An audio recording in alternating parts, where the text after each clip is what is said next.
Hey guys, Dennis here.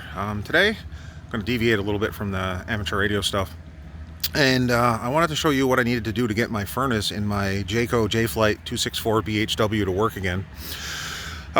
It's been since last year that the furnace itself hasn't been working, and unfortunately it's quite a process to get the furnace to work, or for me to get it to work anyways. I had to tear out the entire bench seat here,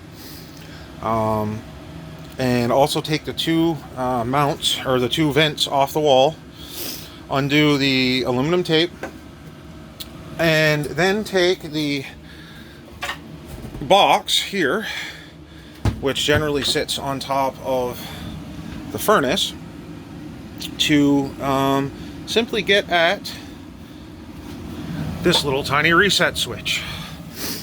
Now that's a little bit ridiculous as far as I'm concerned. I thought maybe it had been a blown fuse or something, but I just reset the unit, and as you can hear and you can see, it's all going well now. First I thought it might have had something to do with the thermostat, but like I said, turns out it was just it needed a reset. So what I'm going to do is I'm going to put all this back together, but this time I'm going to make a hole on top of this the box cover here that goes over the furnace. I'm going to make a hole in that to correspond to where the reset switch is, so that when I need to reset it again, I'll just be able to I won't have to take the whole box out. I'll still have to take I may not even have to take the seat out. I might be able to get underneath with a screwdriver and flick the reset switch by just lifting up the bottom of the couch.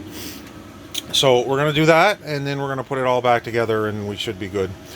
So we'll try to show you a little bit more here. I'll show you what it looks like with the cover once I get that done, and we'll see you in a few minutes. Alright, here's what it looks like with the hole cut out and the wood box back in place here. So there we go. You can see probably by looking over top there that we have the reset switch underneath the hole. So now I'll be able to reach down in there and with a screwdriver or whatnot, and flick the reset switch if I need to, just by lifting the bottom of the couch. Worst case scenario, we'll have to take the couch out, but it's much easier than taking everything out.